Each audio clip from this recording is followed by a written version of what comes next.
और सरकार दफे तक ये बात एक समस्या के रूप में सचिवालय के सारे कॉरिडोरों में घूमने लगी कि दफ्तर में चूहे काफी हो गए हैं, क्या किया जाए। मेरी तो आधी रेख ही खा डाली।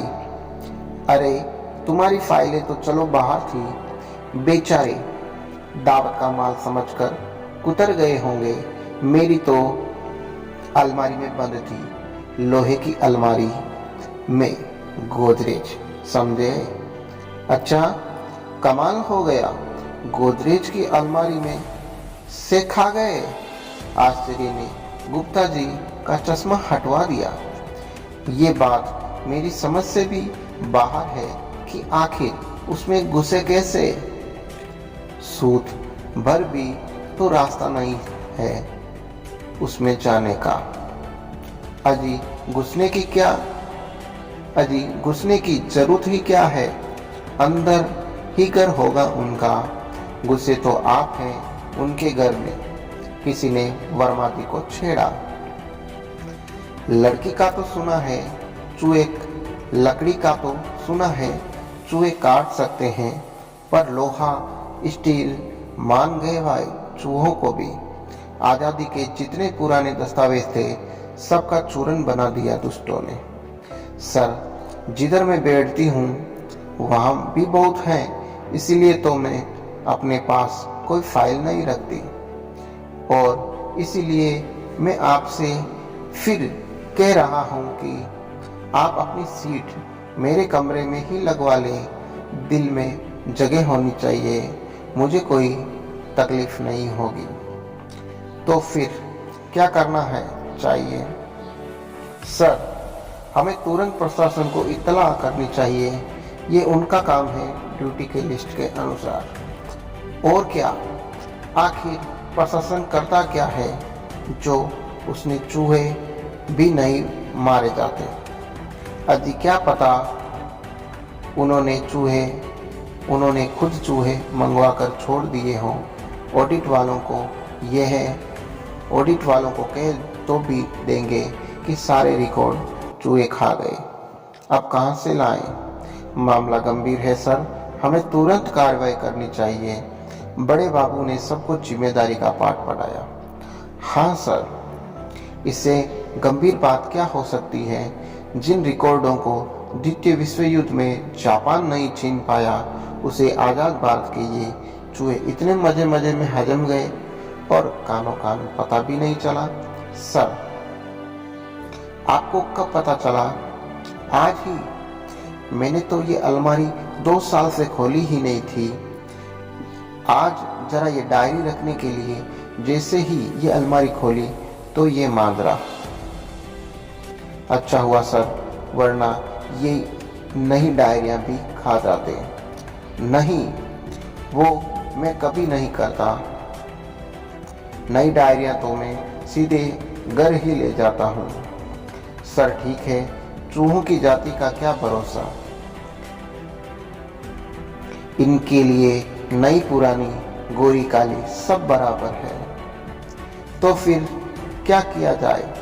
प्रश्न गंभीर से भी बड़ा होता जा रहा है। सर मैं एक डिटेल नोट तैयार करता हूँ। चूहे कब आए, ये बिल्डिंग कब बनी, शुरू में कितने थे और आज कितने, हर 5 वर्षीय योजना में उनका प्रतिशत कितना बढ़ा है, किस कमरे में सबसे ज़्यादा है और किस में सबसे कम, कितनी जातियां हैं इनकी और हर जाति कितनी उम्र तक जिंदा रहती है, इन्होंने प्रति वर्ष कितनी फाइलें कुतरी है और किस विभाग की सबसे ज़्यादा है, आसपास के किन किन मंत्रालयों में इनका आना जाना है। सर आप माने या ना माने, इनमें विदेशी हाथ भी हो सकता है। जब जम्मू पंजाब आसाम में गुपचुप आतंकी उतारे जा सकते हैं तो ये तो चूहे हैं। सोचा होगा हम दुश्मनों को बर्बाद कर देंगे और चूहे उनको रिकॉर्डों का। हमारी तो सारी मेहनत पर पानी फिर गया। कब तक तैयार हो जाएगा यह नोट? सर ज़्यादा टाइम नहीं लगेगा, अभी तो मैं मच्छरों वाली रिपोर्ट बना रही हूँ। आप बुक में दे तो मैं उसे बीच में छोड़कर पहले इसे शुरू कर दूं। सर, मच्छरों वाली रिपोर्ट तो बरसात के बाद भी बन सकती है, और फिर मच्छर मलेरिया तो आज़ादी से भी पहले से चल रहा है। महीने 2 महीने में क्या बिगड़ जाएगा? कहिए तो सर, मैं अभी टूर प्रोग्राम बनवा कर लाता हूँ। पटना, लखनऊ, भोपाल, कलकत्ता के सचिवालयों की स्थिति पर भी हमारी रिपोर्ट में कुछ होना चाहिए। आखिर हम केंद्र सरकार के नुमाइंदे हैं। सर, मेरा मानना है कि इसमें रूस का अनुभव बहुत महत्वपूर्ण हो सकता है। जारसाई के समय कहते हैं कि ऐसे ऐसे चूहे हो गए थे जो आदमियों पर भी हमला करने लगे थे।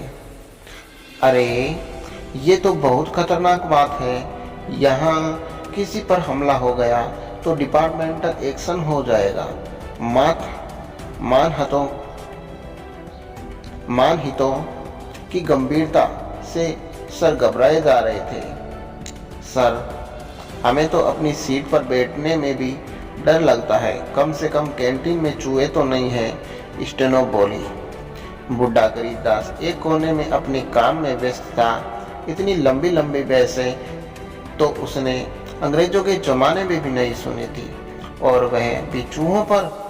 आखिर जैसे ही उसके कान में इस चकचक से पकने को हुए, उसने सुझाव देना ही उचित समझा। ₹2 की दवा आएगी, आटे की गोलियों में मिलाकर रख देते हैं, चूहे खत्म। घर पर भी तो हम यही करते हैं। गरीबदास, ये तुम्हारा घर नहीं है, सरकारी दफ्तर है। परमिशन ले ली है दवा लाने की। जहर होता है, जहर असली। उठाकर किसी बाबू ने खा ली तो बंदे बंदे फिरोगे। नौकरी तो जाएगी, पेंशन भी बंद हो जाएगी प्यारे। गरीबदास सिकुड़ कर पीछे बैठ गया। ये तो वही रहेगा जिसे कहते हैं। सर, मैं एक बात और कहना चाहता हूँ। कहो मिस्टर गुप्ता, जल्दी कहो। मेरे पास इतना वक्त नहीं है कि उसे बेकार में बहस में गंवाऊं। मुझे 3 बजे एक सेमिनार में जाना है। गुप्ता जी सर के कानों तक गर्दन लंबी करके फुसफुसाने लगे। सर, मिस्टर सिंह को अमेरिका भिजवा दो। यह इस बीच वहाँ की रिपोर्ट ले जाएगा। एक तो हमें कम्युनिस्ट देश के साथ साथ कैपिटलिस्ट देश की भी जानकारी होनी चाहिए, वरना वित्त मंत्रालय हमारे प्लान को स्वीकार नहीं कर पाएगा। और दूसरे सिंह साहिबान भी चुप बने रहेंगे, वरना कहेंगे कि अपने अपनों को स्वर्णों तो विदेशी बेच दिया और हमें यहाँ चूहों से कटवाने के लिए छोड़ दिया। सामाजिक न्याय का भी तो ध्यान रखना है। मिस्टर गुप्ता जी की गर्दन जब लौटकर पीछे हुई तो सर उसे गर्वित नजरों से देख रहे थे। तो ठीक है, स्टॉप राइटिंग।